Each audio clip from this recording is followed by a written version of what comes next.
Assalamualaikum warahmatullahi wabarakatuh. A'udzu billahi minasyaitonir rajim. Bismillahirrahmanirrahim. Alhamdulillahi rabbil alamin. Allahumma shalli wa sallim ala sayyidina Muhammad wa ala ali sayyidina Muhammad. Amma ba'du. Kaum muslimin rahimakumullah. Marilah kita sama-sama melanjutkan belajar membaca kitab Sahih Bukhari karangan Imam Bukhari. Kali ini kita sampai pada kitab ketiga bab ke-36. Pada bab ke-36 ini Imam Bukhari membuat judul bab Babu man sami'a syai'an faraja'a hatta ya'rifuhu, yaitu bab orang yang mendengar sesuatu lalu ia menanyakan kembali agar paham. Kaum muslimin rahimakumullah, maksudnya begini. Bab ini tuh menyatakan begini. Kita itu terkadang mendengar sesuatu. Karena kurang paham maka kita bertanya kembali kepada yang berbicara sesuatu tersebut. Nah, sekarang kita jadi tahu bahwa menanyakan sesuatu yang belum paham, khususnya kepada orang yang menyampaikan berita, apa yang berbicara, itu merupakan salah satu perbuatan sunnah Rasul. Dalilnya mana? Nah, dalilnya di sini Imam Bukhari itu menuliskan sebuah hadis yang di sini ditulis hadis nomor 103. Mari saya bacakan.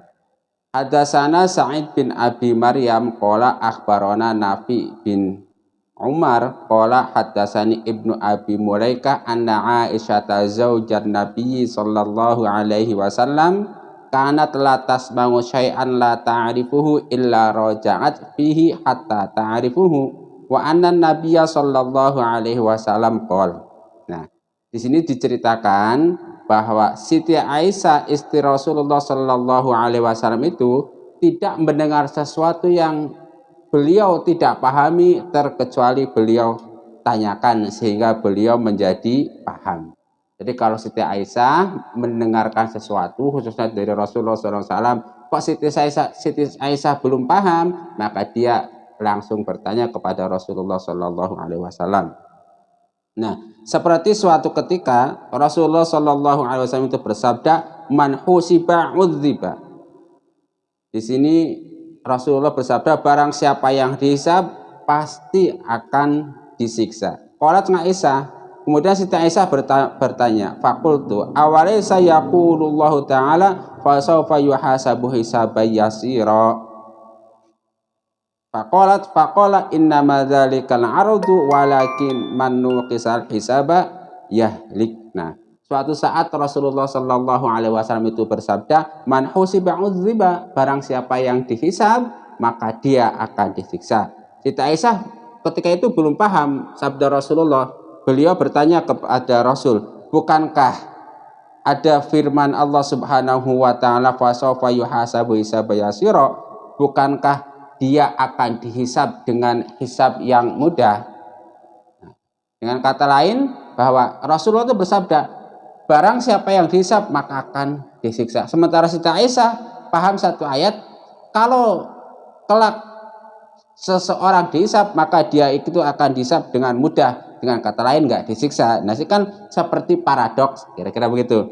Nah, karena belum paham maksud Rasulullah dan juga maksud ayat ini, maka Siti Aisyah bertanya. Nah, ketika bertanya dijawab oleh Rasulullah, innama dzalikal ardu walakin man nuqisal hisaba yahlik.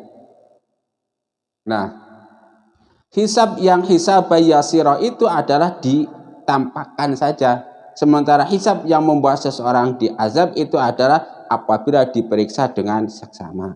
Kaum muslimin rahimakumullah. Jadi isi pertanyaan Siti Aisyah dan jawaban Rasulullah SAW itu begini. Hisab itu ada dua. Ada yang disebut oleh Rasulullah al-ardu, ada yang disebut oleh Rasulullah nuqis. Hisab itu ada yang diperlihatkan saja, dipermudah. Ada hisab yang diteliti dengan cara seksama. Nah, kalau hisabnya diperlihatkan saja, ini catatanmu, ya, itu hisabai yasiro, maka kebanyakan orang itu tidak disiksa, loloslah. Tetapi kalau nuqis, diteliti dengan sungguh-sungguh, nah maka akan banyak orang yang kemudian berhak mendapatkan siksa. Dengan kata lain bahwa syarat diterimanya amal itu kan misalnya ikhlas. Sementara orang ikhlas sedikit, nah maka akan banyak orang yang disiksa.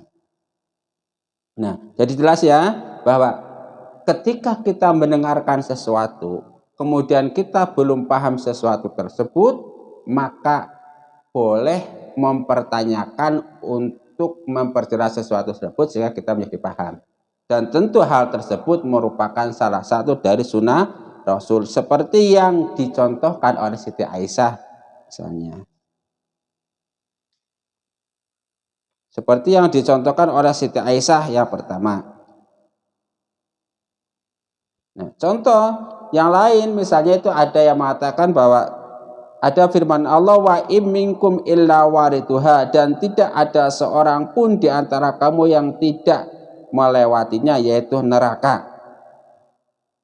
Ini kemudian Siti Hafsah, pertanyaan Siti Hafsah,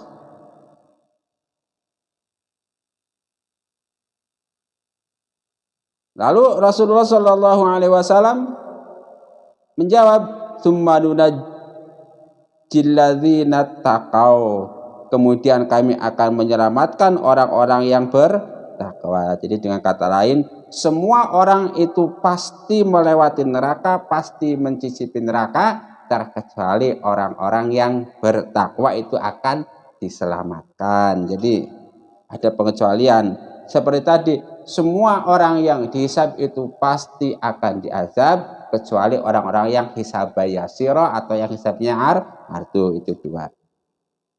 Lalu yang ketiga, contoh di sini,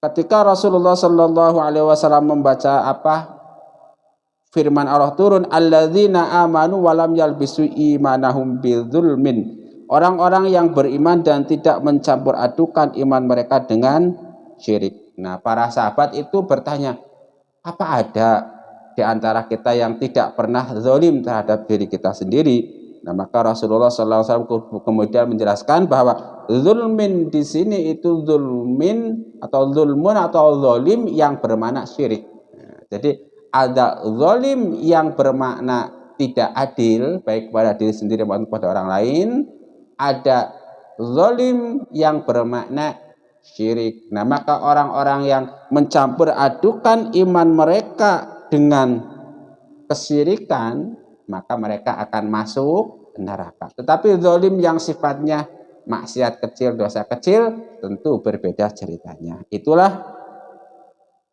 3 dalil yang mendukung pendapat Imam Bukhari mengenai babu man saminga syai'an farajanga hatta yarji'a. Kaum muslimin rahimakumullah, mudah-mudahan bermanfaat. Jangan lupa like dan subscribe channel ini. Rabbana taqabbal minna innaka antas samiul alim wa tub alaina innaka antat tawwabur rahim. Subhanakallahumma wa bihamdika asyhadu an la ilaha illa anta astaghfiruka wa atubu ilaik. Wa afa minkum. Wassalamualaikum warahmatullahi wabarakatuh.